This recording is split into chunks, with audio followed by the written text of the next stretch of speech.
తాకట్టులో ఉన్న బంగారాన్ని విడిపించి ఆ రోజు ఆన్లైన్ రేటుకే మేము కొంటాం. Sharma gold company. శ్రీ గురుభ్యో నమః. శ్రీమాత్రే నమః. సర్వస్వరూపే సర్వేషి సర్వశక్తి సమన్వితే భయేభ్యస్త్రాహినో దేవి దుర్గే దేవి నమోస్తుతే. శ్రీమాత్రే నమః. గ్రహణాలు వస్తున్నాయి, ముఖ్యంగా చంద్రగ్రహణము, అదేవిధంగా తదుపరి సూర్యగ్రహణం. ఇప్పుడు గ్రహణానికి, చంద్రగ్రహణానికి సంబంధించిన వివరణ అనేది ఇవ్వబోతున్నాను. నేను చాలాసార్లు ఎన్నో వీడియోలు కూడా చేశాను. గ్రహణం అంటే ఏమిటి అంటే, భూమి యొక్క నీడలో చంద్రుడు ప్రవేశించినప్పుడు అది చంద్రగ్రహణం అవుతుంది. ఏదైతే గనక భూమి మీద నివసిస్తున్న మనకు సూర్యుడు కనబడకుండా చంద్రుడు అడ్డంగా కనిపిస్తే అది సూర్యగ్రహణం అవుతుంది. కానీ ఈ గ్రహణం అంటే పట్టుకోవడము అని అర్థం. సాధారణంగా చూస్తే ఇది జనరల్గా ఒక సైన్స్. అంటే నీడ లోపలికి ఒక గ్రహం ప్రవేశిస్తే, అంటే చుట్టూ శాటిలైట్ లాగా మనకి చంద్రుడు తిరుగుతూ ఉంటాడు, ఆ నీడలో వెళ్తాడు. నీడలో వెళ్తే ఏం నష్టం వచ్చింది అని చాలామంది అంటారు. సో వాళ్ళని అనేవాళ్ళు అనుకోనివ్వండి. మనకి శాస్త్రం మాత్రం ఏం చెప్పింది అని అంటే, ఎప్పుడైతే గనక భూమి యొక్క నీడలో చంద్రుడు ప్రవేశిస్తాడో, ఆ యొక్క చంద్రుడు పౌర్ణమి రోజు కనపడవలసింది ప్రకృతి, కనపడకుండా పోవడము అప్రకృతి, అంటే అప్రాకృతం, అంటే జరగకూడనిది అని అర్థం. సో అలా జరగకూడనిది జరిగినప్పుడు దాన్ని గ్రహణము అంటారు. ఆ గ్రహణాన్ని పర్వకాలంగా సూచిస్తారు. పర్వకాలము అంటే శ్రేష్టమైనటువంటి కాలము.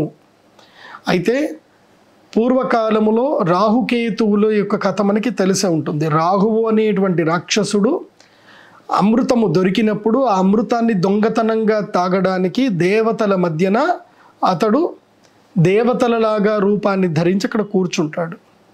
అయితే అతడు కూడా అమ్మవారి యొక్క భక్తుడే, రాహువు కూడా అమ్మవారి యొక్క భక్తుడే. ఆ అమ్మ అనుగ్రహం వల్ల విష్ణుమూర్తి కూడా అతన్ని కనుక్కోలేకపోయాడు. ఆ యొక్క అమృతాన్ని చేతిలో పోసాడు, ఆ అమృతాన్ని తాగాడు. ఆ అమృత పానము చేస్తున్న సందర్భంలో సూర్యచంద్రులు ఇద్దరు కూడా ఇతడు రాక్షసుడు రాహువు అని చెప్పి విష్ణువుకి చెప్పగానే, ఆ అమృతము ఇలా తాగుతూ ఉన్నాడు, అలా గొంతులో దిగిందో లేదో విష్ణువు తన సుదర్శన చక్రంతో అతని యొక్క శిరస్సును ఖండిస్తాడు. కానీ అమృత పానవశాత్తు, అమృతము తాగినటువంటి శక్తి వలన అతను మరణమును జయిస్తాడు.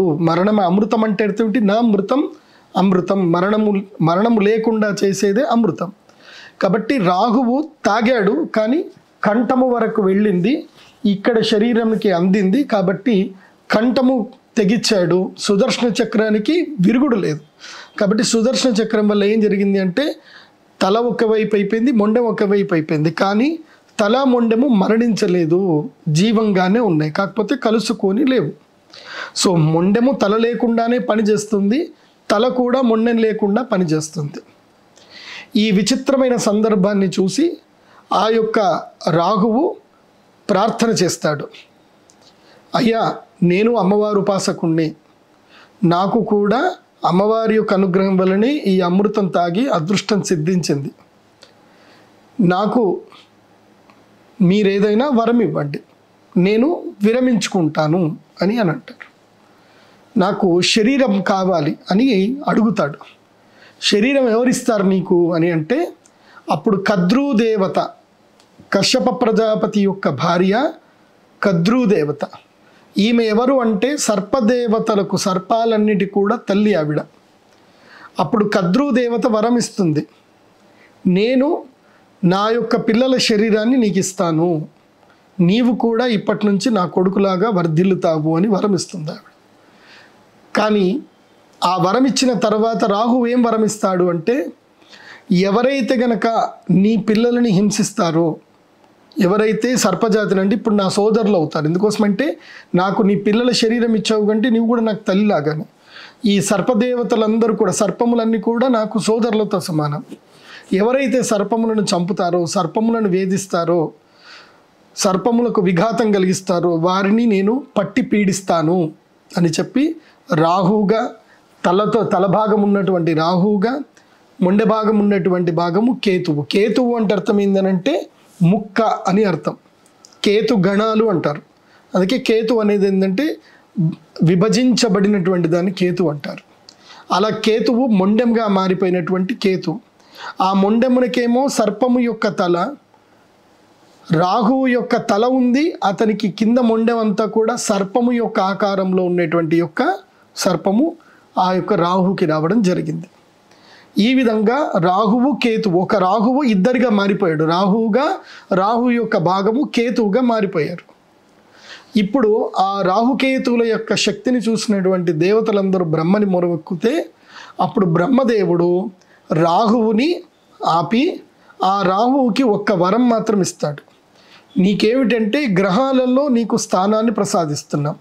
ఇప్పటి వరకు సప్తగ్రహాలు ఈ మీరు రాహువు కేతువు మీరిద్దరు కూడా సంపాత స్థానంగా, అంటే భూమి యొక్క సంభ్రమణాన్ని బట్టి సంపాత స్థానం అంటే గ్రహములకు సంపాత స్థానములు ఏర్పడతాయి.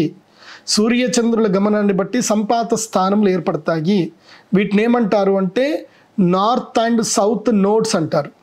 నార్త్ అండ్ సౌత్ నాట్స్, ఇవి నాట్స్ రాశి చక్రంలో కూడా తిరుగుతూ ఉంటాయి, వక్రత్వంలో తిరుగుతూ ఉంటాయి. భూమి ఇలా తిరుగుతూ ఉంటే ఆటోమేటిక్గా నాట్స్ ఆపోజిట్లో తిరుగుతుంటాయి. అందుకోసమే రాహుకేతువులు ఇద్దరు వక్రత్వంలో ఉంటారు. ఈ రాహుకేతువులు వక్రత్వంలో ఉండడం మూలాన ఎప్పుడైతే భూమి యొక్క నీడ ఈ సంపాత స్థానంలో పడుతున్నప్పుడు ఆ యొక్క భూమి నీడ ఎప్పుడైతే పెరుగుతుందో సూర్యుడి యొక్క కక్ష లేదా చంద్రుడి యొక్క కక్ష ఆ యొక్క సంపాత స్థానం లోపలికి వచ్చినప్పుడు ఆ యొక్క నోట్స్ దగ్గర ఏమవుతుంది అంటే రాహుకేతువులు ప్రభావం వల్ల సూర్యుడు లేదా చంద్రుడు కనబడకుండా పోతారు. ఇది వాళ్ళ యొక్క ప్రభావం. ఈ విధంగా గ్రహశక్తి వాళ్ళకి ఇవ్వడం జరిగింది. అంటే గ్రహాలలో స్థానం ఇవ్వడం జరిగింది. అంటే నవగ్రహాలలో 7 గ్రహాలు దేవతలు అయితే గనక 2 గ్రహాలు రాక్షసులు. అలా గ్రహస్థానం ఇచ్చిన తర్వాత మీకు అత్యంత శక్తి ఉంటుంది. ఎలాంటి శక్తివంతులంటే మీరు జాతకంలో ఏ స్థానంలో ఉన్నా ఆ స్థానమును మీరు భ్రష్టుపరచవచ్చు. అదేవిధంగా ఎవరి జాతకంలో అయితే గనక గ్రహణము వేదంతో పుడతారో వాళ్ళని మీరు పీడిస్తారు. వాళ్ళు పూర్వజన్మలో సర్పదేవతల్ని హింసించిన, చెడ్డు పనులు చేసిన, పాపకర్మలు చేసిన ఆ పాపకర్మల యొక్క ఇతివృత్తంతో వాళ్ళు జన్మలో సూర్యుడు చంద్రుడు రాహుకేతువులతో కలిసి ఉన్నప్పుడు వాళ్ళు జన్మిస్తారు. వాళ్ళని మీరు జీవితాంతం పీడిస్తారు అని చెప్పి, అయితే మీకు ఈ శక్తి ఎప్పుడూ కూడా ఉండదు. మీకు దేవతలకు మించినటువంటి శక్తి కేవలము ఎప్పుడు గ్రహణం సమయంలో మాత్రమే మీకు శక్తి వస్తుంది. మిగతా సమయంలో మీకు ఎలాంటి శక్తి ఉండదు. అంటే దేవతలని కూడా ఓడించేటువంటి శక్తి మీకు ఉండదు. మీకు పరిపూర్ణమైనటువంటి శక్తి కేవలం గ్రహణ సమయంలో మాత్రమే వస్తుంది. మిగతా సమయంలో నేను ఇందాక చెప్పినటువంటి గ్రహ యుతి ఫలాలు ఏవైతే ఉన్నాయో, శనిగ్రహమేమో రాహుగ్రహమేమో శనిగ్రహానికి సంబంధించిన ఫలితాలు, కేతుగ్రహమేమో కుజగ్రహానికి సంబంధించిన ఫలితాలు ఇవ్వడం జరుగుతుంది. కుజవత్ కేతువు శనివత్ రాహువు అని మనకి బృహత్పరావర శాస్త్రంలో, అదేవిధంగా ఫలదీపిక అనే గ్రంథంలో చెప్పడం జరిగింది. ఈ విధంగా ఈ యొక్క రాహువు కేతువులు గ్రహణ సమయములో శక్తిమంతులయ్యి తమ యొక్క జాతి అయినటువంటి అసుర గణాలకు, రాక్షస గణాలకు శక్తినివ్వడం జరుగుతుంది. కాబట్టి ఈ గ్రహణం ఎప్పుడైతే ఏర్పడుతుందో అప్పుడు దేవతలు శక్తి విహీనులు అవుతారు, రాక్షసులు శక్తి సంపన్నులు అవుతారు. ఇది భూమండలానికే వర్తిస్తుంది. భూమండలంలో ఎక్కడ గ్రహణం జరిగినా అక్కడ రాక్షసుల యొక్క శక్తి మితిమీరుతుంది. అయితే గ్రహణము ఎక్కడైతే కనిపిస్తుందో అక్కడ నెగిటివ్ అనేటువంటిది, రాక్షసుల యొక్క శక్తి అనేది 100% ఉంటుంది గ్రహణం కనబడే చోట. గ్రహణము కనబడని చోట 50% గ్యారంటీగా ఉంటుంది. అందుకే ఈ గ్రహణ కాలాన్ని పర్వకాలం అని చెప్పారు. అప్పుడు దేవతలందరూ బ్రహ్మదేవుడిని మొరబెట్టుకుంటారు. ఏమిటి మా పరిస్థితి? ఆ గ్రహణ సమయంలో వీళ్ళు మమ్మల్ని 2 గంటలు చాలు, వాళ్ళకి 3-4 గంటలు గ్రహణం అంటే మినిమం 4 గంటలు అయితే ఉంటుంది. ఆ 4 గంటల సమయము లోపల అంటే 4 హోరలు అంటారు. ఆ 4 హోరల్లో వీళ్ళు మమ్మల్ని చీల్చి చెండాడుతారు. స్వామి మీకు తెలియంది ఏముంది, ఒక అందమైన భవంతిని నిర్మించాలంటే ఎంతో కాలం పడుతుంది. ఒక మామూలు బీజము, చిన్న బీజము ఒక మహావృక్షం అవ్వాలంటే కొన్ని వేల సంవత్సరాలు పడుతుంది. కానీ ఆ వృక్షమును తుంచి పాడేయాలి అని అంటే క్షణకాలం సరిపోదు. అలా మేము చేసినటువంటి మంచి పనులన్నీ కూడా వీళ్ళు వచ్చిన 4 గంటల్లో, ఆ క్షణకాలంలో వీళ్ళు వాటన్నిటిని పాడు చేస్తారు. ఎలా స్వామి అని వేడుకుంటారు. అప్పుడు బ్రహ్మ చెప్తాడు, ఈ సమస్త సృష్టికి ఆది పరాశక్తియే, జగన్మాతయే సంరక్షకురాలు. అయితే మిమ్మల్ని సంరక్షించాలంటే ఆది పరాశక్తి మిమ్మల్ని సంరక్షించాలి. ఆమెకే లలితా సహస్రనామంలో చెప్పారు ఏమని అనంటే, శ్రీమాత శ్రీ మహారాజ్ఞి శ్రీమత్ సింహాసనేశ్వరి చిదగ్నికుండ సంభూత దేవకార్య సముద్యత. అంటే ఆమె చిదాగ్నికుండములో నుంచి పుట్టి దేవకార్యములను పూర్తిగా దేవకార్యములన్నింటిని కూడా చేసి పెడుతుంది. సముద్యత అంటే దేవకార్యములను నిర్వహిస్తుంది అని అమ్మవారి యొక్క నామం. కాబట్టి ఎవరైతే గనక గ్రహణ కాలంలో, ఎవరు అంటే ఇటు రాక్షసులైతే ఎట్లాగో అపోజిషన్లో ఉన్నారు, ఇటు దేవతలు అపోజిషన్లో ఉన్నారు. ఇటు రాక్షసులకి దేవతలకు మధ్యన ఉన్నది ఎవరు అంటే మనము మనుషులు. గ్రహణ సమయములో మనుషులకు దేవతా శక్తులు వస్తాయి.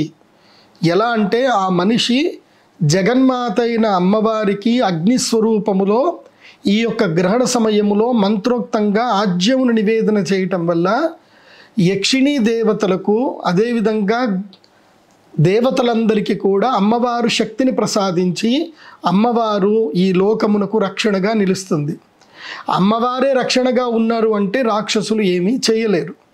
అయితే ఈ గ్రహణ కాలములో ఎవరైతే గనక అమ్మవారిని ఆరాధన చేస్తూ యజ్ఞకర్మను చేస్తూ దేవతలకి శక్తిని యజ్ఞము మూలకంగా ప్రసాదిస్తారో వాళ్ళు దేవతా శక్తుల్ని ఆ తర్వాత పూర్తిగా పొందగలుగుతారు.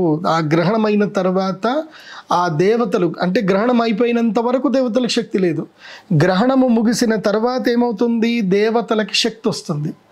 ఆ దేవతలు ఈ యొక్క పూజ చేసినటువంటి గ్రహణ సమయములో జపము, దానము, తపము, హోమము చేసినటువంటి యొక్క వ్యక్తులను, వాళ్ళని పూర్తిగా వీళ్ళు సంరక్షిస్తారు. గ్రహపీడ కలగకుండా, శత్రుపీడ కలగకుండా, ఎలాంటి బాధలు కలగకుండా వాళ్ళని వీళ్ళు కాపాడుతారు.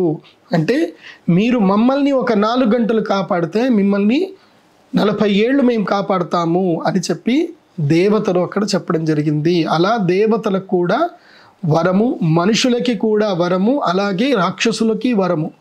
ఈ గ్రహణ కాలము ముగ్గురికి వరము.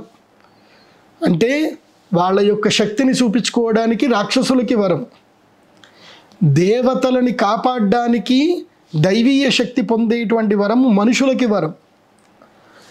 దేవతలకు తాత్కాలికంగా మనుషులని దైవంగా ఆరాధన చేస్తూ అమ్మవారి ద్వారా శక్తిని పొందుతూ ఆ తరువాత మనుషులతో మణుగుతూ తమ యొక్క శక్తిని ద్విగుణీకృతం చేసుకోవడము దేవతలకు ఒక వరము. ఈ విధంగా గ్రహణ కాలము చాలా పర్వకాలము. కాబట్టి సూర్యగ్రహణమైనా చంద్రగ్రహణమైనా ఈ యొక్క కథా అనువర్తం ఏదైతుందో ఇది అందరికీ వర్తిస్తుంది. ఇప్పుడు చంద్రగ్రహణము రాబోతుంది, దాని విషయాలు మనం తెలుసుకుందాం. అది ఏ రోజు వస్తుంది, ఏ ఏ రాశుల వారికి బాగాలేదు, ఎవరెవరు యాగ కార్యక్రమాలు చేయాలో తెలుసుకుందాం. ఇప్పుడు భారతదేశంలో చంద్రగ్రహణం కనబడదు. మరి ఈ చంద్రగ్రహణం ఎక్కడ కనబడుతుందంటే వేరే దేశాల్లో కనబడుతుంది. అది అంతా కూడా నేను మీకు ఒక లిస్ట్ చెప్తాను, అది ఎంతో చూద్దాం. ఇప్పుడు ఈ చంద్రగ్రహణము పర్వకాలం ఎప్పుడు ఏర్పడుతుంది? ఈ చంద్రగ్రహణం అంటే 18 సెప్టెంబర్ 2024 ఉదయం 6:11 పెనంబ్రల్ అని అంటారు. అంటే భూమి యొక్క ఛాయ లోపలికి ఈ యొక్క చంద్రుడు ప్రవేశిస్తాడు. మన ఇండియన్ టైం ప్రకారం 6:11 వరకు అప్పుడు ప్రారంభమవుతుంది. సో అస్తమన కాలము అంటే గ్రహణం ఎప్పుడైపోతుంది, మధ్యకాలం ఎప్పుడంటే ఆల్మోస్ట్ 8:20 సమయము మధ్యకాలం, గ్రహణ మధ్యకాలం. గ్రహణము పూర్తిగా విడేటువంటి కాలము 10:27 ఉదయం, అంటే 6:11 నుంచి 10:27 వరకు ఈ గ్రహణము ఆద్యంత పుణ్యకాలము 3:04 ఉంటుంది. ఈ 3:04 కాలంలోనే యాగము యజ్ఞములవి చేయాలి. మరి ఈ గ్రహణము ఏ నక్షత్రంలో జరుగుతుంది, ఏ గ్రహం వల్ల జరుగుతుందంటే దీన్ని రాహుగ్రస్త పాక్షిక చంద్రగ్రహణం అంటారు. ఇది ఉత్తర భాద్రపద నక్షత్రములో సంభవిస్తుంది, మీనరాశిలో సంభవిస్తుంది. కాబట్టి మీనరాశి వారికి ఈ గ్రహణము అరిష్టప్రదము.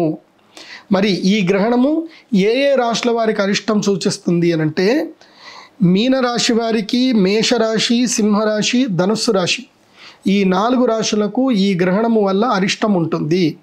ఈ అరిష్ట ప్రభావము అక్టోబర్ 18, 2024 వరకు ఈ యొక్క గ్రహణ ప్రభావము మళ్ళీ పూర్ణచంద్రుడు కనిపించేంత వరకు ఉంటుంది. అంటే మళ్ళీ ఆశ్వయుజ పౌర్ణమి వరకు ఈ గ్రహణ వేద ప్రభావము ఈ రాశుల వారి మీద ఉంటుంది. ఎవరు? మీనము, మేషము, సింహము, ధనుస్సు, ఈ 4 రాశుల వారికి కీడు అంటే మంచిది కాదు. ఇక ఈ గ్రహణము వల్ల మేలు జరిగే రాశులు ఎవరికైతే అదృష్టం వరిస్తుంది ఎప్పటి వరకు అంటే సెప్టెంబర్ 18వ తారీఖు నుంచి అక్టోబర్ 18వ తారీఖు వరకు ఈ గ్రహణం వల్ల అదృష్ట కాలము. అందులోనూ అక్టోబర్ 2వ తారీఖు వరకు 100% అదృష్ట కాలం కలిసి వస్తుంది. ఎవరికి అనంటే మకర రాశి వారికి, తులారాశి వారికి, అదేవిధంగా వృషభ రాశి, మిథున రాశి వారికి ఈ గ్రహణము శుభదాయకము, అదృష్టప్రదము. అక్టోబర్ 2 వరకు 100%, అక్టోబర్ 2 తర్వాత 50%. ఎందుకోసమంటే అక్టోబర్ 2 తర్వాత సూర్యగ్రహణం అవుతుంది కదా, అక్కడ ఒకవేళ కనుక మీకు నెగిటివ్ వస్తే ఆ నెగిటివ్ ప్రభావం కూడా మీకు వర్తిస్తుంది. ఇక సాధారణం నార్మల్ ఎవరికంటే నాట్ గుడ్ నాట్ బ్యాడ్ ఎవరికి అనంటే కుంభరాశి, వృశ్చిక రాశి, కన్యా రాశి, కర్కాటక రాశి వారికి ఈ గ్రహణము సర్వసాధారణంగా ఉంటుంది. ఇటు శుభము కాదు, అశుభం కాదు, మధ్యమ ఫలితం ఉంటుంది. మరి ఈ గ్రహణానికి సంబంధించిన పరిహారాలు ఏం చేసుకోవాలి? రాహుగ్రస్త చంద్రగ్రహణము మన భారతదేశంలో అయితే కనిపించదు, కాబట్టి మనకి గ్రహణ నియమాలు వర్తించవు, గ్రహణ సూతకము వర్తించదు, గ్రహణ సూతకాలం కూడా మనకి ఉండదు. అయితే ఈ గ్రహణము పట్టే సమయంలో మాత్రం కొంచెము ఈ యొక్క ముంబై, గోవా, కేరళ, గుజరాత్ ఈ ప్రాంతం వాళ్ళకి మాత్రం ఈ గ్రహణము కొంచెం కనిపిస్తుంది. అంటే మనకి కరెక్ట్గా సూర్యోదయం అవుతూ ఉంది, పశ్చిమం వైపు ప్రయత్నపూర్వకంగా చూస్తే వాళ్ళకు కొంచెం కనిపిస్తుంది కానీ పెద్దగా కనబడదు. ఎందుకోసమంటే ఇది పశ్చిమ తీర ప్రాంతం కాబట్టి వాళ్ళకి పశ్చిమములో చంద్రుడు అస్తమిస్తూ కనిపిస్తాడు, కొంచెం ఏదో చంద్రుడి మీద గ్రహణం పట్టినట్టు కనిపిస్తుంది. కానీ ఎందుకోసమంటే 6:11 ఆ పాటికి సూర్యుడు వచ్చేస్తాడు, మనకి సూర్యోదయం అయిపోతుంది కాబట్టి అక్కడ లైట్ కనిపిస్తుంది కానీ అది కూడా జస్ట్ 1-2 minutes మాత్రమే కనిపిస్తుంది. కాబట్టి గ్రహణ నియమాలు భారతదేశంలో అయితే ఎవరికి వర్తించవు. ఇప్పుడు ఈ గ్రహణ కాలంలో ఎవరెవరు చంద్రామృత సిద్ధి తంత్ర యాగానికి రావాలి? అందరికీ రావడానికి అలో లేదు. అంటే ఎవరైనా నా జీవితంలో చంద్రగ్రహం బాగాలేదండి, నాకు మనస్సు బాగాలేదు, తరచూ అనారోగ్యంగా ఉంది, అట్లాగే ఊరికే యాక్సిడెంట్లు అవుతున్నాయి, నా మానసిక పరిస్థితి బాగా లేదు అంటే వాళ్ళు వచ్చి యజ్ఞం చేసుకోవచ్చు. ఇది కామన్ స్టేటస్. జనరల్గా ఇది ఈ స్టేటస్ ఆఫ్ మైండ్ ఉన్నటువంటి వాళ్ళు, అంటే హెల్త్ బాగాలేనటువంటి వాళ్ళు, ముఖ్యంగా మెంటల్ హెల్త్ బాగాలేనటువంటి వాళ్ళు, మనోవ్యధతో బాధపడుతున్నటువంటి వారు, హెల్త్ ఇష్యూస్ రెగ్యులర్గా ఇబ్బంది పెడుతున్నటువంటి వారు ఈ యొక్క గ్రహణంకి వచ్చి చంద్రామృత సిద్ధి తంత్రయాగం చేసుకోవచ్చు. ఇక ఎవరెవరికి అరిష్టము అని అనంటే ఇప్పుడు ప్రస్తుత పరిస్థితికి అరిష్టం ఎవరికి అనంటే మీనరాశి, మేషరాశి, సింహరాశి, ధనుసు రాశి, ఈ 4 రాశుల వారు ఈ యొక్క యాగాన్ని చేయించుకుంటే మంచిది. ఎందుకోసమంటే అరిష్టము అంటే ఏదో ఒక ఇబ్బంది కలిగే అవకాశాలు ఉంటాయి. ఆ ఇబ్బంది కలగొద్దు అని అనుకుంటే ఇక్కడికి వచ్చి యాగం చేసుకోవచ్చు.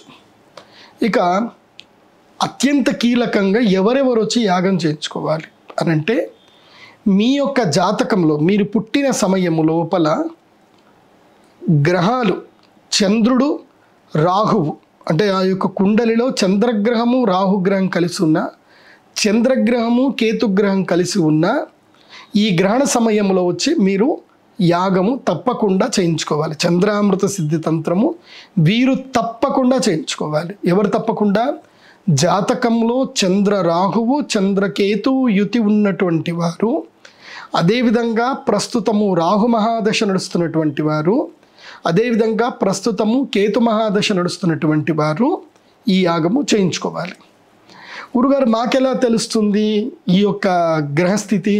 మా జాతకంలో ఇది ఉందని, అసలు మాకు జాతకం అంటేనే తెలియదు కదా అని అంటే, ఎస్, మీరు కూడా మీ మొబైల్లోనే మీరు ఫ్రీగా తెలుసుకోవచ్చు.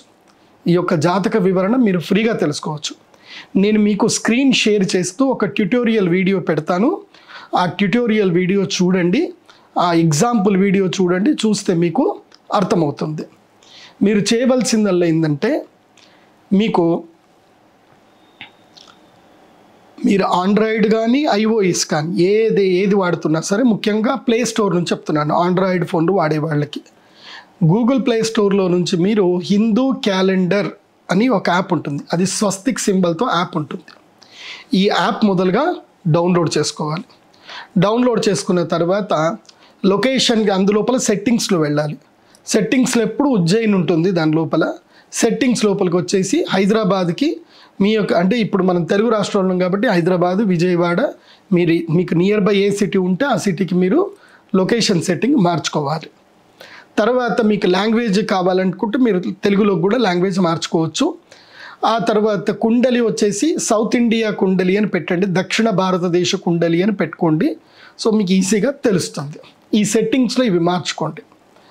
ఇవి మార్చిన తర్వాత మీరేం చేయాలంటే, యాప్ ఎట్లా డౌన్లోడ్ అయిపో సెట్టింగ్ మారుతుంది. అక్కడ ఈ రోజటి క్యాలెండర్ చూపిస్తుంది. అక్కడ ఏం చేయాలి, కుండలి అని మనకి క్యాలెండర్లో ఒక మెనూ కనిపిస్తుంది. కుండలి క్లిక్ చేయాలి. క్లిక్ చేసి మీ డేట్ ఆఫ్ బర్త్ అక్కడ సెలెక్ట్ చేయాలి. డేట్ ఆఫ్ బర్త్ సెలెక్ట్ చేశాక అక్కడ టైం కూడా ఉంటుంది. ఆ టైం కూడా మీరు సెలెక్ట్ చేసుకోవచ్చు. ఆ తర్వాత కుండలి దగ్గరికి వస్తే టైం వస్తుంది. టైం సెలెక్ట్ చేసుకున్నాక మీరు దాన్ని స్లైడ్ చేస్తే మీ కుండలి కనిపిస్తుంది. మీరు పుట్టిన డేట్ ఆఫ్ బర్త్ టైం పైనే కనిపిస్తుంది, కింద మీ కుండలి కనిపిస్తుంది. ఆ కుండలిలో రాహువు ఎక్కడున్నాడు చూడాలి. రాహువుతో చంద్రుడు కలిసి ఉన్నాడే అనుకోండి, రాహువుతో కేతువు కలిసి ఉన్నాడు, మీరు వెంటనే స్క్రీన్ షాట్ తీసుకొని ఇది అవునా కాదా అనేది మీరు ఎవరైనా పండితులతో నిర్ధారణ చేసుకోవచ్చు. మోస్ట్లీ క్లియర్గానే ఉంటుంది. సో మీ యొక్క కుండలిలో రాహువు కేతువు కలిసి ఉంటే మీకు ఈ యొక్క చంద్రగ్రహ పీడ మీకు ఉన్నట్టే లెక్క. ఇది బాగా గుర్తుపెట్టుకోండి. కాబట్టి మీరు చంద్రామృత సిద్ధి తంత్రానికి చేయించుకోవడానికి రావాలి. మరి ఈసారి చంద్రామృత సిద్ధి తంత్రానికి నేను మీకు ఇచ్చేది ఏంటంటే, ఈ యొక్క చంద్రామృత శివలింగం ఇస్తాను. ఇవి నా దగ్గర ప్రస్తుతానికి 27 మాత్రమే ఉన్నాయి. ఇప్పుడు కేదార్నాథ్లో అక్కడ ఇక్కడ మొత్తం కూడా వరదలు రావడం వల్ల స్టాక్ లేదు. ఇప్పుడు నా దగ్గర ఉన్నటువంటి శివలింగాలు కేవలం 27 మాత్రమే ఉన్నాయి. కాబట్టి చంద్రామృత సిద్ధి తంత్రానికి 18 సెప్టెంబర్ 2024 రోజున యాగం ఏదైతే చేస్తున్నామో 27 మందికి మాత్రమే ఈ యొక్క శివలింగాలు నేను ఇవ్వగలుగుతాను. కాబట్టి ఎవరు తొందరగా మీరు బుక్ చేసుకుంటే వాళ్ళకు మాత్రమే ఈ చంద్రామృత శివలింగాలు ఇవ్వడం పడుతుంది. ఈ చంద్రామృత శివలింగాలు కేవలము నేను చంద్రగ్రహణం అప్పుడే ఇస్తాను, మళ్ళీ ఇవ్వను. ఈ చంద్రగ్రహణము ఎప్పుడు వస్తుంది? కేవలం ఇప్పుడు 18 సెప్టెంబర్కి వస్తుంది. ఇది దాటితే మళ్ళీ నెక్స్ట్ ఎప్పుడు 12th మార్చ్ అనుకుంటాను, 12-13 మార్చు 2025కి చంద్రగ్రహణం వస్తుంది. అప్పుడు స్టాక్ ఉంటే అప్పుడు అందరికి ఇవ్వడం జరుగుతుంది. లేకపోతే కనుక అప్పుడు కూడా ఎవరికి ఇవ్వడం జరగదు. మామూలు శివలింగాలు, స్ఫటిక శివలింగాలు ఇవ్వడం జరుగుతుంది. ఈ చంద్రామృత శివలింగాలు రేర్గా దొరుకుతాయి. ఇవి కేవలం మా దగ్గర 27 మాత్రమే ఉన్నాయి. 27 మందికి మాత్రమే అవకాశము. కాబట్టి మీరు చంద్రామృత సిద్ధి తంత్రంలో 25,000 ప్యాకేజ్ బుక్ చేసుకుంటేనే ఇది ఇవ్వడం జరుగుతుంది. మామూలు వాళ్ళకి ఇవ్వడం జరగదు. అది గుర్తుపెట్టుకోండి. ఒకవేళ మా దగ్గర ఇప్పుడు డబ్బులు లేవండి మేము తర్వాత ఇస్తామనంటే, మీరు డబ్బులు నాకు ఇచ్చేది కాదు, మీరు అమ్మవారికే ఇస్తారు. కాబట్టి మీరు అది ఏమైనా ఉంటే కనుక మా పిల్లలతో సంప్రదించండి, మీరు అక్కడికి వచ్చినప్పుడైనా సరే, యజ్ఞానికి వచ్చినైనా నన్ను సంప్రదించి అక్కడ ఏదైనా సరే వెసులుబాటు, గురుగారు నేను ఇన్ని రోజులకి ఇస్తాను, ఏదైనా చేస్తాను అని అంటే చేసుకోండి. ఎందుకోసం అంటే నేను వ్యాపారం చేయట్లేదు, సహాయం చేస్తున్నాను, అమ్మవారికి సేవ చేస్తున్నాను. కాబట్టి మీరు ఇచ్చే ప్రతి రూపాయి అమ్మవారి యొక్క ఆలయ నిర్మాణానికే, డొనేషన్కే వెళుతుంది తప్ప నా యొక్క వ్యక్తిగత జీవితానికి వెళ్ళదు. కాబట్టి మీరు అమ్మవారికి రుణపడి ఉంటారు, నాకైతే కాదు. సో ఎవరి దగ్గరైనా లేకపోతే, అంత డబ్బులు లేకపోతే మీరు అక్కడ యాగం అయితే చేయించుకోండి. తర్వాత ఎప్పుడైనా అమ్మవారికి మీరు మీ శక్తి కొలది మీరు ఒక 6 నెలల్లో మీరు తిరిగి ఇవ్వవచ్చు. ఇది కేవలం 27 మందికి మాత్రమే వర్తిస్తుంది. కానీ మినిమం అమౌంట్ అయితే 16,000 అయితే మినిమం అయితే ఇవ్వాలి. తర్వాత అమౌంట్ కావాలంటే మీరు ఎప్పుడైనా అమ్మవారికి సేవ చేసుకుంటూ ఇద్దరు. కానీ ఫస్ట్ ప్రిఫరెన్స్ మాత్రం ఎవరైతే ఫుల్ అమౌంట్ ఇస్తారో వాళ్ళకే ఫస్ట్ ప్రిఫరెన్స్ ఉంటుంది. సో ఫుల్ అమౌంట్ ఇచ్చేవాళ్ళు 27 మంది అయిపోతే మాత్రం మీకు అవకాశం అయితే ఉండదు. అది కూడా క్లియర్గా చెప్తున్నాను. మళ్ళీ మనం ట్రై చేద్దాము. మార్చి 12వ తారీఖు మళ్ళీ చంద్రగ్రహణం రాబోతుంది. అప్పుడు కూడా ఇచ్చే అవకాశాలు ఉంటాయి. పర్వాలేదు, సంవత్సరానికి 2 సంవత్సరాలకు ఒకసారి ఎప్పుడైనా మనకి గ్రహణం అయితే వస్తుంది. అప్పుడు వచ్చినప్పుడు స్టాక్ ఉంటే కనుక ఇవ్వడం జరుగుతుంది. ఇక ఇంకా ఎవరెవరికి చంద్రామృత సిద్ధితంత్రం చేయించుకోవాలి అని అంటే, ప్రస్తుతము మీ జాతకంలో రాహు మహాదశ నడుస్తున్నా, కేతు మహాదశ నడుస్తున్నా, చంద్రగ్రహణము క్షీణ చంద్రుడు ఎవరైతే అమావాస్య రోజు పుట్టినా వాళ్ళు కూడా చంద్రామృత సిద్ధితంత్రం చేయించుకోవాలి. క్షీణ చంద్రుడు అంటే కృష్ణపక్ష ఏకాదశి నుంచి శుక్లపక్ష చవితి వరకు క్షీణచంద్రుడి యొక్క ప్రభావం ఉంటుంది. అంటే ఇక్కడ క్షీణచంద్రుడు అంటే చంద్రుని యొక్క బలం తగ్గుతుంది. ఇది మీరు బృహత్పరావర శాస్త్రం చూస్తే మీకు తెలుస్తుంది. అలా క్షీణచంద్రుడు ఉన్నటువంటి వాళ్ళైనా ఈ యొక్క చంద్రామృత సిద్ధితంత్రం చేసుకోవచ్చు. ఇంకా తప్పకుండా ఇంకెవరు చేసుకోవాలి అనంటే, ఎవరెవరైతే గనక గ్రహణ వేదలో పుట్టారో, అంటే మీరు పుట్టిన సమయానికి తేదీకి మునుపు చంద్రగ్రహణం గనక జరిగి ఉంటే మీరు తప్పకుండా ఈ యొక్క చంద్రామృత సిద్ధితంత్రం చేయించుకోవాలి. అంటే ఉదాహరణకి ఒక వ్యక్తి అక్టోబర్ 2వ తారీఖు రోజు పుట్టాడు, సెప్టెంబర్ 18వ తారీఖు చంద్రగ్రహణం ఏర్పడింది. కాబట్టి అక్టోబర్ 2వ తారీఖు నాడు పుట్టినటువంటి వాడికి గర్భములో ఉన్నప్పుడే చంద్రగ్రహణం జరిగింది కాబట్టి, లేదా సూర్యగ్రహణం జరిగింది కాబట్టి ఆ వ్యక్తికి గ్రహణ ద్వేద వర్తిస్తుంది. ఎప్పుడు? 3వ నెల మొదలు 9వ నెల వరకు. దాదాపు 3వ నెల కొంచెం తక్కువ అని చెప్తారు, కానీ 5వ నెల అయితే చాలా సివియర్గా ఉంటుంది. 5వ నెల నుంచి 9వ నెల వరకు గర్భములో పిండం ఉన్నప్పుడు, గ్రహణం ఏర్పడినప్పుడు ఏ మాతృమూర్తులైతే సరైన జాగ్రత్తలు తీసుకోరో అలాంటి వాళ్లకు అంగవైకల్యం ఉన్న పిల్లలు పుడతారు, ఆటిజం ఉన్నటువంటి పిల్లలు పుడతారు, లేదా గ్రహణముర్రి ఉన్నటువంటి వారు పుడతారు, కన్ను సరిగ్గా కనబడకుండా పుడతారు, చర్మ వ్యాధులతో పుడతారు, నిత్యము అనారోగ్యంతో ఉండేటువంటి వారు ఉంటారు, మానసికంగా ఎదగలేరు, జ్ఞాపక శక్తి సరిగ్గా ఉండదు. ఇవన్నీ కూడా గ్రహణ వేద లక్షణాలే. ఇంకా అది కాకుండా ఏంటి, ఇవన్నీ ప్రత్యక్షంగా కనబడకుండా ఉండేది ఏంటంటే ధనయోగం ఉండదు, డబ్బు రాదు, ఆకర్షణ సిద్ధించదు, ఎవరు కూడా గౌరవం ఇయ్యరు, ఎప్పుడు ఎంత కష్టపడ్డా సమాజంలో అదృష్టము రాదు, మర్యాద రాదు, గౌరవం రాదు, అవకాశాలు రావు, డబ్బు ఎప్పుడు కూడా ఖర్చు అయిపోతుంటుంది, ఎప్పుడు రుణములో ఉంటారు. ఇవన్నీ కూడా గ్రహణ వేద ప్రభావాలే, గుర్తుంచుకోండి. ఇలా గ్రహణ వేదలో మీరు పుట్టుంటే గనక ఈ యొక్క గ్రహణ సమయంలో చేసేటువంటి పూజ అదృష్టప్రదమైనటువంటిది గుర్తించండి. అది చంద్రగ్రహణంలో జరిగి ఉంటే గనక చంద్రామృత సిద్ధితంత్రం చేసుకోవాలి. సూర్యగ్రహణంలో గనక గర్భపిండం ఉంటే సూర్యగ్రహణం జరిగినప్పుడు చేసుకోవాలి. దాదాపుగా గ్రహణం ఏర్పడింది అని అంటే సూర్యగ్రహణము, చంద్రగ్రహణము ఇవి రెండూ కూడా ఒక 15 రోజుల గ్యాపుల్లోనే జరుగుతాయి. చంద్రగ్రహణం వచ్చింది అని అంటే పక్కా సూర్యగ్రహణం వస్తుంది, లేదా మొదలు సూర్యగ్రహణం వచ్చిందంటే తర్వాత పక్కా చంద్రగ్రహణం వస్తుంది. అంటే గ్రహణ వేద రెండూ ఉంటాయి, సూర్యగ్రహణము చంద్రగ్రహణ వేద రెండూ ఉంటాయి అందరికీ. ఇది బాగా గుర్తించండి. కాబట్టి సూర్యగ్రహణమైనా చంద్రగ్రహణమైనా, ఇప్పుడు జాతకంలో సూర్యుడు రాహువు కలిసి ఉంటే, సూర్యుడు కేతువు కలిసి ఉంటే మీరు గ్రహణ సమయంలో వచ్చి అరిష్ట నివారణం చేయించుకోవాలి. అయితే చంద్రరాహువు చంద్రకేతువు కలిసి ఉంటే చంద్రగ్రహణములో, సూర్యరాహువు సూర్యకేతువు కలిసి ఉంటే సూర్యగ్రహణములో పూజ చేయించుకోవాలి, అరిష్ట నివారణం చేయించుకోవాలి. సో ఇది ఈ యొక్క గ్రహణానికి సంబంధించిన పరిహార పూజలు. ఈ పరిహార పూజలు చేయించుకోవడానికి మీరు స్క్రీన్ మీద కనిపిస్తున్న pradeepjoshi.com వెబ్సైట్ విజిట్ అవ్వండి. మీరు అక్కడ గ్రహణానికి ఎంతైతే అడ్వాన్స్ అమౌంట్ ఉంటుందో అడ్వాన్స్ అమౌంట్ పే చేయండి, మీ స్లాట్ బుక్ చేసుకోండి. ఈ గ్రహణం కేవలము 27 మందికి మాత్రమే అవకాశం కల్పిస్తున్నాము. ఎక్కువ మందికి అవకాశం లేదు. ఎందుకోసమంటే వర్షాలు బాగా పడే అవకాశం ఉంది, ఆలయ నిర్మాణ క్రమంలో ఉంది కాబట్టి ఎక్కువ మందికి అయితే అవకాశం లేదు. అది సరే. ఈ గ్రహణ సమయంలో మేము రాలేమండి, మేము చాలా దూరంలో ఉంటాం, ఎక్కడో అమెరికాలో ఉంటాం, మా ప్రాంతంలో ఈ గ్రహణం కనిపిస్తుంది, మరి మేము పూజ చేయించుకోవచ్చానంటే ఎస్, మీరు కూడా 25,000 పే చేసి మీ గోత్రనామాలు చెప్పించుకొని మీరు పూజ చేయించుకోవచ్చు. మీకు యంత్రము కావాలన్నా, ఈ యొక్క చంద్రామృత శివలింగము కావాలి అన్నా మీరు 25,000 పే చేసుకుంటే తర్వాత ఎక్స్ట్రా ఏదైతే కనుక ఫెడెక్స్ కొరియర్ ఛార్జెస్ ఉంటాయి, ఆ కొరియర్ ఛార్జెస్ మా పిల్లలు మీకు చెప్తారు, అవి మీరు పే చేసుకుంటే మీకు కొరియర్ పంపించడం జరుగుతుంది.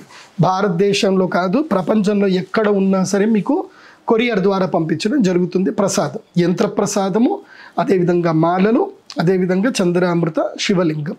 అమెరికాలో ముఖ్యంగా ఆటిజం ఉన్నటువంటి పేషెంట్స్ ఎవరైతే ఉంటారో, ఆటిజం బాగా గుర్తుపెట్టుకోండి, ఆటిజం ఉన్నటువంటి పిల్లలకు ఈ చంద్రామృత శివలింగం ఇవ్వడం జరుగుతుంది. దీనికి నిత్యము శివనామ మంత్రము చెబుతూ, అమ్మవారి యొక్క మంత్రము శ్రీమాతృ మంత్రాన్ని చెబుతూ అభిషేకము చేసి ఆ నీటిని తాగడం వల్ల క్రమేపీ బుద్ధి వికసిస్తుంది. సారస్వతారిష్టమును ఈ చంద్రామృత శివలింగం పైన అభిషేకం చేసి, సారస్వతారిష్టం అనేటువంటి మెడిసిన్ని ఈ చంద్రామృత శివలింగం పైన పౌర్ణమి నిండు వెన్నెల పడుతున్నప్పుడు అభిషేకం చేసి దాన్ని మీరు దాచిపెట్టుకోవాలి. అది ప్రతిరోజు ఆ సారస్వతారిష్టాన్ని 15 ml విత్ 100 ml వాటర్ కలుపుకొని తాగాలి. పౌర్ణమి రోజు దీనికి అద్భుతమైన శక్తి వస్తుంది. మానసిక వ్యధ ఉన్నా, తర్వాత ఆటిజం పేషెంట్స్ ఉన్నా, జ్ఞాపక శక్తి తక్కువ ఉన్నా, మనోవ్యధ ఉన్నా, ఆరోగ్య సమస్యలు ఉన్నా, ఈ యొక్క చంద్రామృత శివలింగాన్ని పౌర్ణమి వెన్నెల్లో మధ్య చంద్రుడు అంటే రాత్రి 9 గంటల నుంచి ఆల్మోస్ట్ 3 గంటల వరకు చంద్రుని యొక్క శక్తి ప్రభావం ఎక్కువ ఉంటుంది. అప్పుడు ఇక్కడ ఆజ్ఞాచక్రంలో పెట్టుకొని చంద్రుడిని చూస్తూ ధ్యానం చేసుకొని ఒక 15 నిమిషాలు 5 నిమిషాలు ఉండగలిగితే ఆ చంద్రుని యొక్క శక్తి దీని లోపలికి వస్తుంది. మధ్య చంద్రుని యొక్క ముహూర్తం ఉంటుంది. ఎప్పుడైనా పౌర్ణమి రోజు రాత్రి 11 గంటల 15 నిమిషాల నుంచి 12:45 వరకు మధ్య చంద్రుని యొక్క శక్తి వస్తుంది. అప్పుడు ఆ మధ్య చంద్రుడి యొక్క శక్తి వచ్చినప్పుడు లలితా సహస్రనామం చదువుతూ ఈ యొక్క చంద్రామృత శివలింగానికి పాలు మరియు తేనెతో అభిషేకం చేసి, ఆ పాలు తేనె కలిపినటువంటి యొక్క ప్రసాదాన్ని ఎవరైతే స్వీకరిస్తారో వాళ్ళకి ఆకర్షణ యోగసిద్ధి పెరుగుతుంది. అదేవిధంగా అనారోగ్య సమస్యలు కూడా రావు, గ్రహస్థితి గ్రహబాధలు కూడా దూరం అవుతాయి. ఇది అద్భుతమైన ట్రిక్. ఇది కేవలము ఎప్పుడు ఉపయోగపడుతుంది అని అంటే కేవలము మనకి శరదృతువులో మాత్రమే. అంటే ఇప్పుడు ఆశ్వయుజ మాసము, కార్తీక మాసం, మార్గశీర్ష మాసము, అదేవిధంగా ఇంకా ఈ మాసాలు మాత్రం హేమంత ఋతువులు కూడా మనకి అదృష్టం బాగుంటే మనకి చంద్రుడు కనిపిస్తాడు. కానీ మిగతా ఇక్కడ కూడా చంద్రుడు ఎక్కువగా కనబడ్డు. ఇప్పుడు వర్ష ఋతువులో కనబడ్డు. చంద్రుడు కనబడ్డప్పుడు చేస్తే ఇంకా శక్తి ఉంటుంది ఈ యొక్క చంద్రామృత శివలింగానికి. సో ఈ చంద్రామృత శివలింగము కేవలం నేను గ్రహణ సమయంలో, చంద్రగ్రహణ సమయంలో మాత్రం ఇస్తాను. సూర్యగ్రహణం అప్పుడు ఇవ్వను. సూర్యగ్రహణం అప్పుడు వేరే శివలింగం ఇస్తాను. సో ఇప్పుడు 18 సెప్టెంబర్ 2024 రోజున చంద్రగ్రహణం ఏర్పడుతుంది. ఈ పూజా కార్యక్రమం ఇప్పుడు ఎలా ఉంటుంది అని అంటే, ఎవరెవరైతే యజ్ఞం చేయించుకోవాలనుకుంటున్నారో, ఎవరెవరైతే ఈ పర్వకాలములో చంద్రామృత సిద్ధితంత్రం చేసుకోవాలనుకుంటున్నారో వారందరికీ కూడా పూజా సమయ వివరాలు చెప్తాను, జాగ్రత్తగా వినండి. మీరు ముందు రోజు వచ్చే దేవాలయంలో ఉంటే మంచిది. అంటే 17వ తారీఖే వచ్చి దేవాలయంలో ఉంటే చాలా మంచిది. లేకపోతే 17వ తారీఖే వచ్చి నిజామాబాద్లో హోటల్స్ ఉంటాయి, ఎక్కడైనా హోటల్లో దిగండి. మీ సొంత కారులో వస్తే మంచిది. ఇది కేవలము గ్రహణము పూజ చేసుకునేటువంటి వారు మాత్రమే రావాలి, చూసేటువంటి వాళ్ళు రావడానికి లేదు. ఒకవేళ వచ్చినా మమ్మల్ని డిస్టర్బ్ చేయొద్దు, మీ పాటికి మీరు ధ్యానం చేసుకుంటూ కూర్చోవాలి. గుర్తుపెట్టుకోండి. గ్రహణం యొక్క పూజ, ఈ యొక్క పూజా కార్యక్రమం అంతా కూడా ఉదయం 5 గంటల నుంచే స్టార్ట్ అయిపోతుంది. గుర్తుపెట్టుకోండి. అంటే 5 గంటల వరకు టెంపుల్ దగ్గర ఉండాలి. ఎందుకోసమంటే 6 గంటల 11 నిమిషంలకు గ్రహణ స్పర్శ ప్రారంభమవుతుంది. అస్తమిస్తున్న చంద్రుణ్ణి 5 గంటలకే అందరూ వచ్చి చూడాలి. అస్తమిస్తున్న చంద్రుని చూసి నమస్కరించుకొని అక్కడి నుంచి కంకణం కట్టుకొని యజ్ఞం ప్రారంభం జరగాలి. అంటే ఆల్మోస్ట్ 4 to 5 మధ్యలోనే, అంటే 4 గంటల వరకే తెల్లవారుజామునే 18వ తారీఖు తెల్లవారుజామున 4 గంటల వరకు 4 AM to 5 AM మధ్యలో అందరు గ్యాదర్ అయిపోవాలి, రెడీ ఉండాలి స్నానం చేసి. సో 5 to 6 అందరూ చంద్రుడికి దండం పెట్టుకోవడము, తర్వాత వాళ్ళ గోత్రనామాలన్నీ కూడా చెప్పించుకోవడము. మీకు అందరికి ఒక ఫామ్ ఇస్తాము, తప్పకుండా ఆ ఫామ్ మొత్తం ఫిల్ చేయాలి. ఫామ్ మొత్తం ఫిల్ చేసి మీ డేట్ ఆఫ్ బర్త్, మీ యొక్క ఫ్యామిలీ గోత్రనామాలు, మీ పేర్లు అవన్నీ కూడా రాయాల్సి ఉంటుంది. తప్పకుండా మీరు ఆ ఫామ్ ఫిల్ చేసేసుకోవాలి. ఆ ఫామ్ ఫిల్ చేసి నాకు ఇవ్వాలి, నేను చూస్తాను. నేను అందరికీ సంబంధించి ఏమైతే ఉన్నదో అవి నేను సంకల్పం చేసేటప్పుడు నేను చేయడం జరుగుతుంది. 6 గంటలకి యజ్ఞం ప్రారంభం అవుతుంది. 6 నుంచి 8 గంటల వరకు మధ్యకాలము, 8 నుంచి 10 గంటల వరకు అంతకాలము. సో 6:11కి స్టార్ట్ అవుతే 10:27కి యజ్ఞము పరిసమాప్తం అవుతుంది. ఈ గ్రహణ సమయంలో తప్పకుండా ఎవరెవరు పాల్గొనాలో ఆ నక్షత్రాలు, రాశులు చెప్తాను. కీడు జరగొద్దు అనుకుంటే, కీడు జరగొద్దు అనుకొని రావాల్సిన వారు మీనరాశి, మేషరాశి, సింహరాశి, ధనుసు రాశి. ఈ చంద్రగ్రహణం వల్ల అదృష్ట యోగ సిద్ధి కలగాలి అనుకుంటే రావాల్సినటువంటి వారు మకర రాశి, తులారాశి, వృషభ రాశి, మిథున రాశి. మిగతా వాళ్ళు ఇష్టం ఉంటే రావచ్చు, లేకపోతే లేదు. ఎందుకోసమంటే కుంభ, వృశ్చిక, కన్య, కర్కాటక రాశి వారికి ఇది మధ్యమం, వీళ్ళకి వర్తించదు. అయితే నేను ఇందాక చెప్పినట్టుగా గ్రహణ వేద ఉన్న, చంద్రరాహు చంద్రకేతు యుతి ఉన్న, రాహు దశలో కేతు దశలో పుట్టిన వచ్చి యజ్ఞం అయితే చేసుకోవాలి. ఇక ఏ నక్షత్రాలకి ఇది కీడు? ఉత్తర భాద్రపద నక్షత్రము అన్ని పాదాలు, రేవతి అన్ని పాదాలు, పూర్వ భాద్రపద నక్షత్రం 4వ పాదము, అశ్విని నక్షత్రం, భరణి నక్షత్రం, కృత్తిక 1వ పాదము, మఘా నక్షత్రం, పూర్వ పలుగు నక్షత్రం, ఉత్తర పలుగున 1, 2, 3 పాదాలు, మూలా నక్షత్రము, పూర్వ పలుగుని నక్షత్రము, ఉత్తరాషాఢ నక్షత్రము, అదేవిధంగా ఉత్తరాషాఢ నక్షత్రం 1వ పాదం. ఈ నక్షత్రాలు వాళ్ళందరూ వచ్చి కూడా పూజ చేయించుకుంటే మంచిది. ఈ గ్రహణ కార్యక్రమ వివరాలు ఏంటంటే, ముందు రోజు ఎవరు నాన్ వెజ్ తినకూడదు. అంటే 17వ తారీఖు ఎవరు నాన్ వెజ్ తినకూడదు. 18వ తారీఖు నాడు ఉదయం యజ్ఞం స్టార్ట్ అవుతుంది. యజ్ఞం అయిపోయిన తర్వాత 10 గంటలకి అందరికీ గ్రహణం అయిపోతుంది. గ్రహణ సమయంలో అందరికీ తాగడానికి మంచినీళ్ళు ఇవ్వడం. ఎందుకోసమంటే గ్రహణం మనకు కనబడట్లేదు కాబట్టి, మనకే దోషాలు లేవు కాబట్టి మీకు అందరికీ కూడా మీకు ఉపశమనానికి ఇవ్వాల్సిన ఏవైతే ద్రవ పదార్థాలు ఇవ్వడం జరుగుతుంది. 10:30కి 10 గంటల 30 నిమిషాల గ్రహణం అయిపోతుంది. అంటే 10, 11, 10:27కి అయిపోతుంది. సో 10:30కి అందరూ తమ తమ సొంత కార్లలో అక్కడి నుంచి బాసరికి ప్రయాణం అవుతారు. బాసరికి మనము 11 గంటల వరకు చేరుకుంటాము. 11 గంటలకి బాసర్లో గంగలో స్నానం చేయడము, అందరికీ రుద్రశూల స్పర్శ, రుద్రశూల స్నానం ఉంటుంది. 11:20, 11:30 గట్ల బాసర చేరగానే స్నానం ఉంటుంది. మళ్ళీ అక్కడి నుంచి ఎవరైనా సరే అమ్మవారిని దర్శనం చేసుకొని వస్తాము అనుకుంటే అక్కడి నుంచి దర్శనం చేసుకొని మళ్ళీ టెంపుల్కి రావాలి. ఒకవేళ టెంపుల్కి రాము అని అంటే మాత్రం ముందుగానే నాకు చెప్పాలి, గురుగారు మేము గ్రహణం అయిపోయిన తర్వాత బాసరి వెళ్ళి స్నానం చేసిన తర్వాత అట్నుంచటే అమ్మవారి గుడిలో దర్శనం చేసుకొని మేము అట్నుంచటే మా ఊరికి వెళ్ళిపోతామండి అని అంటే ముందే మీకు యంత్రం ఇవ్వడం జరుగుతుంది. లేకపోతే యంత్రము ముందు ఇవ్వడం జరగదు, అది ముందే చెప్పాలి. సో బాసర్లో స్నానాలు అయిపోతాయి. మళ్ళీ బాసర్ నుంచి తిరుగు ప్రయాణం అమ్మవారి గుడికి వస్తాము. అమ్మవారి గుడికి వచ్చిన తర్వాత అందరూ భోజనాలు చేయాల్సింది ఉంటుంది. భోజనములు అయిపోయిన తర్వాత మీరందరూ నాకు ఒక ఫామ్ ఫిల్ చేసి ఇస్తారు కదా, అప్పుడు ఎవరెవరైతే పూజ కూర్చున్నారో వాళ్ళందరినీ పిలుస్తాం. పిలిచి వాళ్ళ ఫామ్ను బట్టి వాళ్ళు ఎవరెవరు వచ్చారో వాళ్ళ సంఖ్య నెంబర్ బట్టి వాళ్ళని పిలుస్తాము.